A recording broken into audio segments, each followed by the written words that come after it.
Hello, welcome to my recap of the game between Daniil Dubov and Nils Grandelius from the round 10 of Tata Steel. We had a very interesting game, very long game, so bear with me. We had one knight f3, which promised the Catalan again, but Nils plays c5.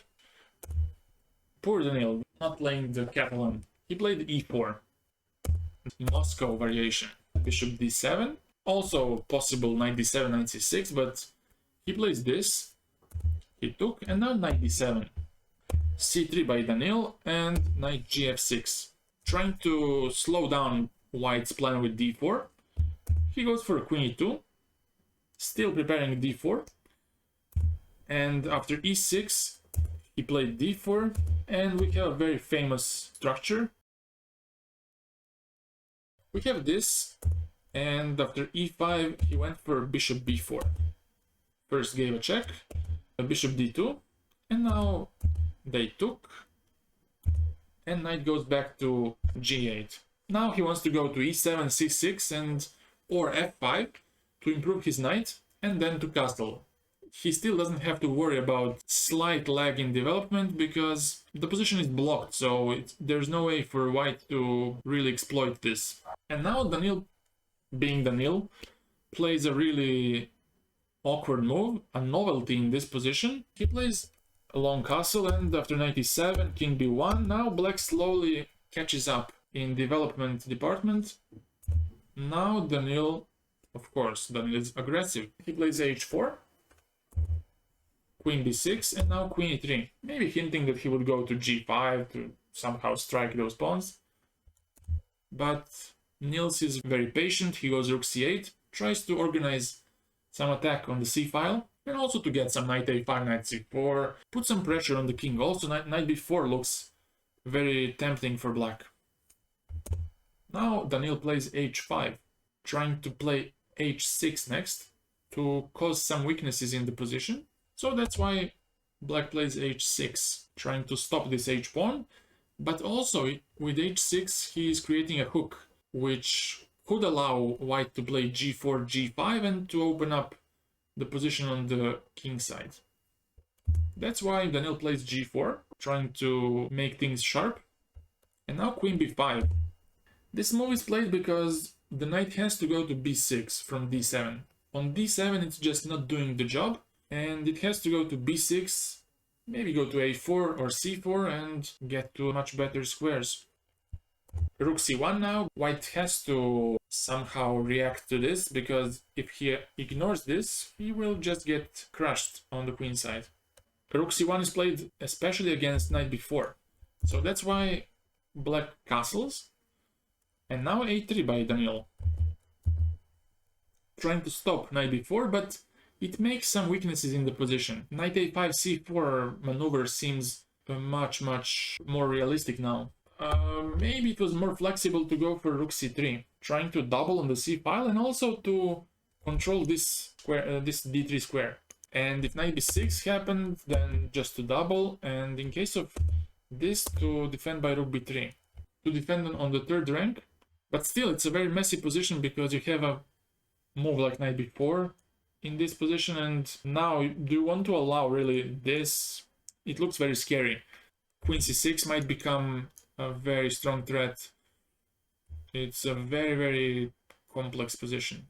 The game becomes really sharp, and like I said, Daniil played this move, and now a very nice positional move here, knight e7, freeing the rook, but also anticipating g5 by knight f5, defending h6, and in case of, let's say, queen f4, there is knight b6 with knight a4 next, which would more or less force White to exchange queens. But after this and b6, black structure is much more solid than White's, who pushed g5 for apparently no reason. Now Daniil wants to stop knight f5 after some g5, and he plays knight h4 first. Now knight b6, and now it's very dangerous to play g5 because knight a4 looks very tempting in this case, and it would force a move like b3, which is very risky. You can take now on g5, and in case of this, to just give a check. I would not be white in this position. So Daniil chose first to play king a2, but this allowed knight c4, targeting everything in the position, targeting b2, targeting queen, targeting knight. And now the issue with this is that you don't want to capture, because after dc, knight goes to d5, and there are some ideas like c3 and opening up the king more and more. After this, Daniil tries to exchange queens. Now he sees that it's very dangerous for him, but Nils just says, no, I'm not going to exchange queens, come on, man. If he exchanges by queen b3, knight b3, black is going to have trouble to prove the advantage, even with his knight on c4, because after rook c3, rook c1, he will eventually stabilize and kick this knight with b3. So he tries to keep pressure on. Now Daniil plays knight h2 f3. He sees that g5 is not realistic, and now he has to at least defend the knight and also the pawn on d4.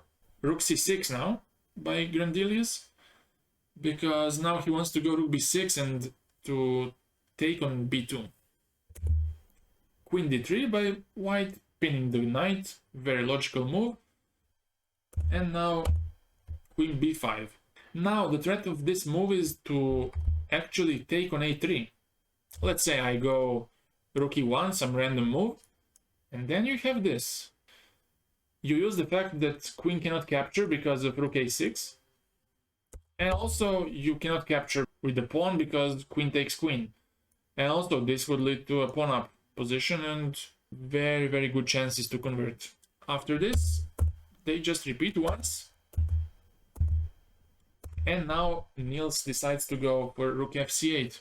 Again, knight c4 doesn't promise much because it just allows knight d5 next. A very good outpost for the knight. So he tried this. Rook c3 and now knight d2. It was also very dangerous to play b5 here, with the idea of playing b4 and opening up the king. But I think also this move was good as well. Now queen d2, because if he takes on a6, there's ba, and after this knight d4, black is a pawn up, and I don't see a real compensation for it. So he takes with the queen, but now there's a problem with rook c3, bc3, and now both of these pawns are quite weak. Queen c4, then he has to defend like this, queen b5, and now they repeat a bit because Nils was in time trouble. 8 moves left until the time control, so he was happy to get some additional time, and eventually he gets to play rook c6. Queen c2 now and rook b6. If he goes back to a1, then rook b3 is very dangerous and white is going to lose some pawns. So that's why king c1 was played. Rook a6, and again we have some repetition of moves. King c1, and now Nils makes a slight inaccuracy. He plays queen b3. But the best was to just repeat one more time, because I think it's the second time they repeat moves. And after this to go knight c6. Maybe he was afraid of g5, but after rook b6, king c1, queen a6, hitting on a3. Now you cannot capture on h6 because there is always queen a3 and rook b2 with some dangerous attack. So if you go to d2, I think you can choose between queen a3, but knight a5 seems more efficient. Now knight goes to c4 and the king is just stuck there. If gh, knight c4, king e1, you can take like this and have rook b1 next. So he chose to exchange queens to offer a trade at least. Daniil took b3, takes. Now he's going to lose the pawn, of course, but at least there's no mating threats and he might generate some counterplay. In this case, he played king b2, trying to stop rook a2 from happening and losing the f2 pawn. Rook a4, and now knight d2. He's trying to get to b3 to much more active squares. And now knight c6 by black, knight b3, and now b5. He tries to somehow to undermine this pawn chain by pushing b4 and making the d4 pawn exceptionally weak. Rook c1. Now he's anticipating b4 with cb4 and getting some counterplay on the c file. So this is the reason why black played knight a5. This was the chance for Daniil to enter this rook endgame by capturing and going f4. Going for f5 and maybe some f6 next. If rook a4 to play b4, there is f5. And still you cannot play b4 because of king b3. After f5 you have to play a5. But then after rook f1, seems like white is getting lots of counterplay. Let's say rook c4. Now I can go back to a1, and after a4, king c2. If you try b4 to use the pin, there's always rook a4, and after rook c3, king d2, rook g3, takes, take on g4, and the issue for black is that e6 pawn is weak. Even if he loses the h5 pawn, the e6 pawn is going to drop, and that's going to give enough counterplay for white. But instead, in the game, knight d2 was played. Black decides to break these pawns by b4.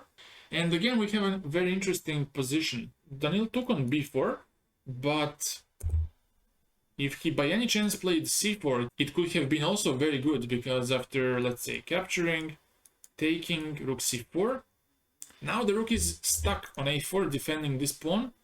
And if you want to defend it by a5 to make your rook free, then there is rook c8, king h7, and rook f8. Then the f7 pawn is under attack. If he tries to break free by b3, trying to hit those two pawns, then white just captures, and after this you can take, go rook e7, and now the e6 pawn again is a tragic figure. After this, rook e6, and I think eventually this ends up being a draw. Now you don't lose time on capturing the a pawn, it's better to just go to c4. It's a very tough endgame.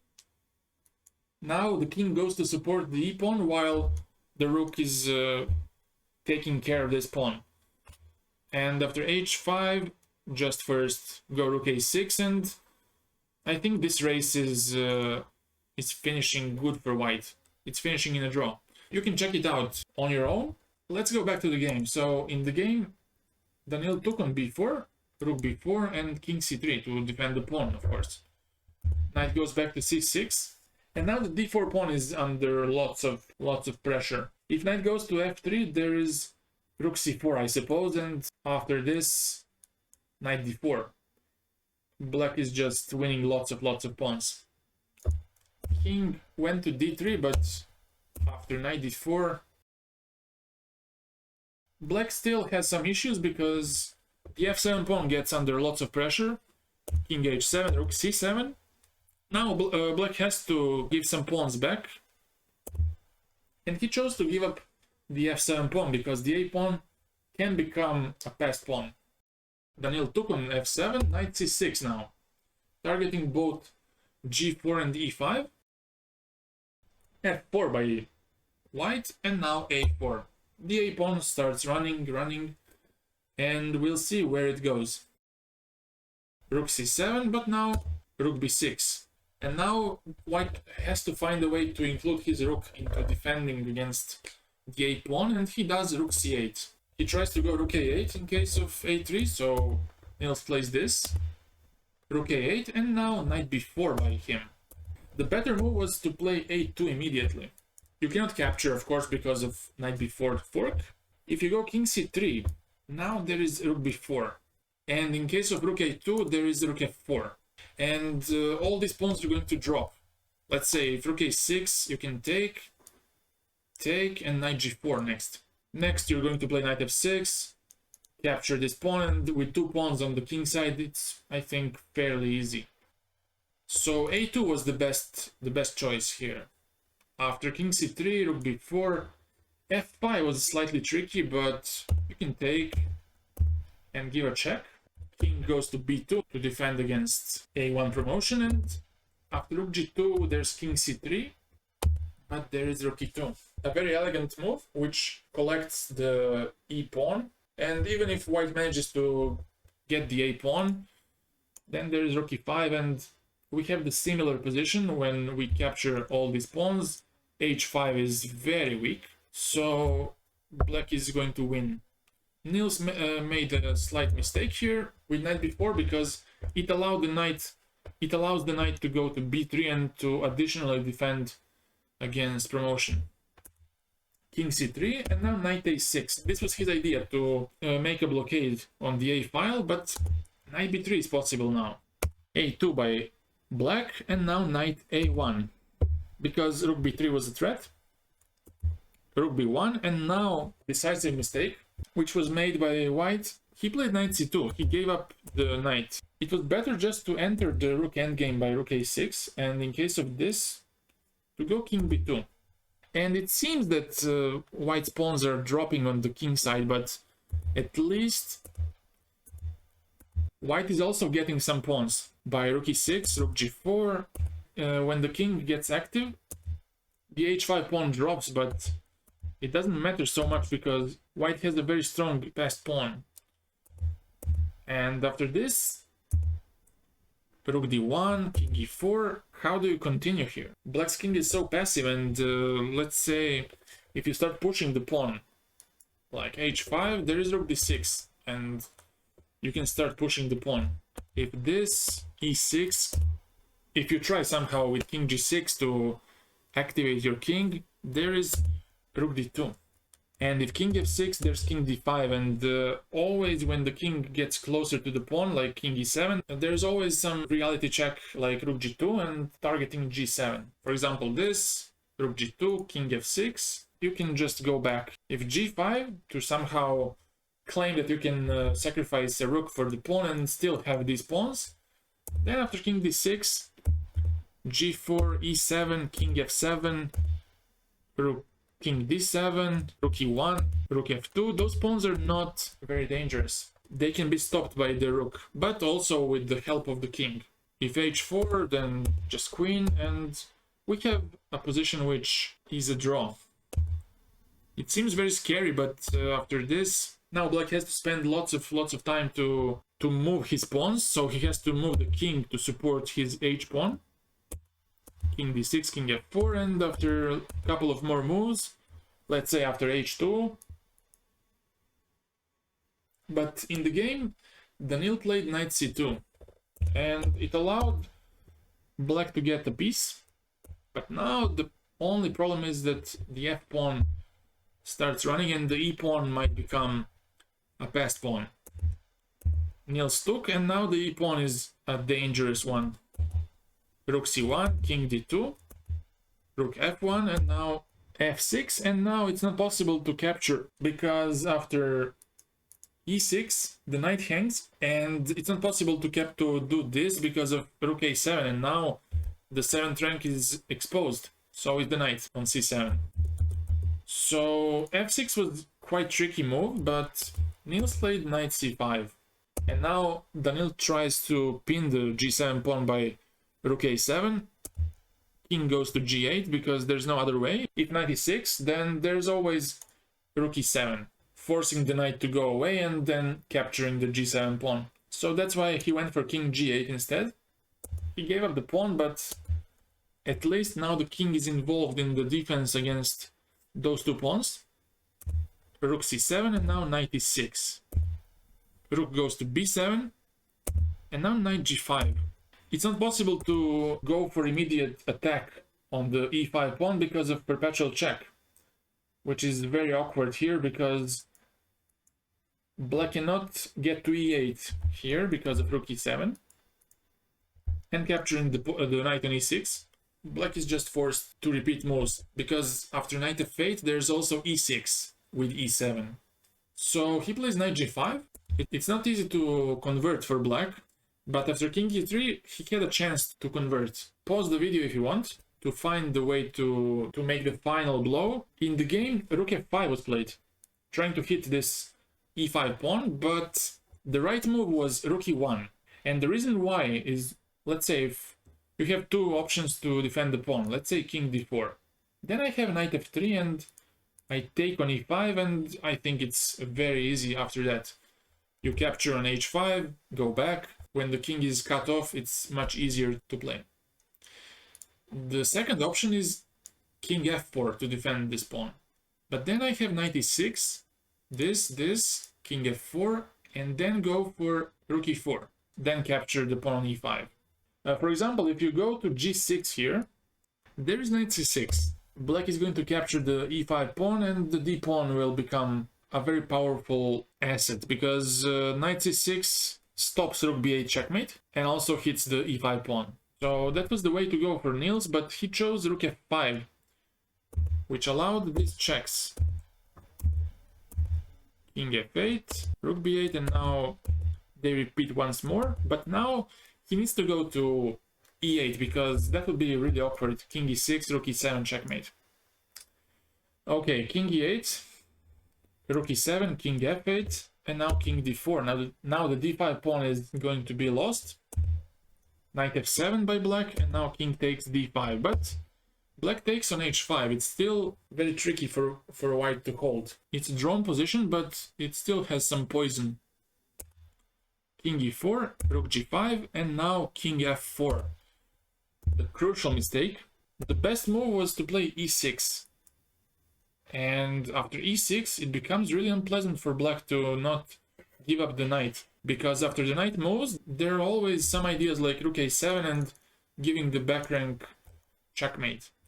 Let's say knight d6 to make the knight active. The only place to go is d3, because if you go to d4, there is this fork. If you go to f3 or f4, there is rook f5, capturing the pawn on f6. And again, if you go to e3, there is knight f5. So the d3 is the only square. And after check, going back to c2, now the king doesn't have to support these pawns, because those two pawns on e6 and f6 are just too far advanced. And now black has to be a bit careful, because if he goes for something like knight f5, then rook d7. Good game, sir. Stopping knight d4, going for rook d8 next. And in that case, white would even win the game. Here, let's say rook g6, and after this move to go back, then f7 just finishes the game on the spot, because you cannot move the knight because of rook d8 and queening, so you would have to play rook e6, but that just queens, and this endgame is a draw. Daniil chose king f4, probably trying to stop h5 by rook f7 and taking on g5, but the move he missed wasn't so easy to spot. Knight h8. Knight g6 is a huge threat, so he had to step away with king e4, but now there's additional problem. After knight g6, he's hitting the e5 pawn, and if you stay on this pawn, king f7 is working out. The rook has to step away on the 6th rank, and then you capture, and it's a fairly easy win. Also, if king d5, there is fork. Take on e6, and bye-bye. So he had to play rook h7. Nils took on e5, king d4, h5, rook g7, the last chance to somehow disconnect those two. But now after rook g5, rook h7, knight e5. Now the last chance was rook g7, but after knight f7, an excellent move. Black is forcing the exchange of rooks, because after rook h7, king g8, and it's just all over, because rook has to go to g7.